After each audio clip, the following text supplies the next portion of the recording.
सामाजिक कार्यातही त्यांचा सहभाग असतो। अपंग, अंध, कुष्ठरोगी, अनाथ घटकांचा सांभाळ करणाऱ्या संस्थांना त्या स्वतः भेटी देतात, त्यांचं कार्य लोकांसमोर आणतात आणि स्वतः मदत करतातच, पण इतर दानशूर दात्यांनाही मदत देण्यासाठी प्रवृत्त करतात। पत्रकार म्हणून समाजात वावरताना सवंगपणा, सनसनाटी बातम्या, भडक वार्तांकन यापासून कायम दूर राहून पत्रकारिता समाजाच्या उपयोगासाठी कशी पडेल, त्यातून प्रबोधन कसं होईल या दृष्टीनं त्यांचं वार्तांकन आजपर्यंत होत आलेलं आहे। लोकसत्ता, महाराष्ट्र टाइम्स, सकाळ अशा नामांकित वर्तमानपत्रातनं विपुल लेखन केल्यानंतर त्यांनी स्वतःचं वार्तादीप हे साप्ताहिक 2005 ते पुढे 2019 पर्यंत चालवलं।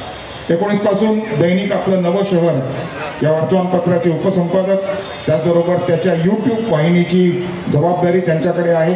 त्या माध्यमातून 250हून अधिक नामवंतांच्या मुलाखती त्यांनी घेतल्या आहेत। तंबाखू विरोधी घोषवाक्य स्पर्धा, व्यसनमुक्तीपर घोषवाक्य स्पर्धा, स्तंभलेख स्पर्धा यामध्ये त्यांना विविध पारितोषिकं मिळाली आहेत। अंध मुलांसाठी ब्रेल लिपीमध्ये त्यांनी 23 पुस्तकं त्यांची आजवर प्रकाशित झालेली आहेत आणि अजून 4 प्रकाशनाच्या वाटेवर आहेत। अशा या हरहुन्नरी पत्रकाराचं त्याच्या विविध क्षेत्रातल्या कामगिरीबद्दल नवरत्न पुरस्कार देऊन आपण सन्मान करत आहोत। मी विद्याधर ठाणेकर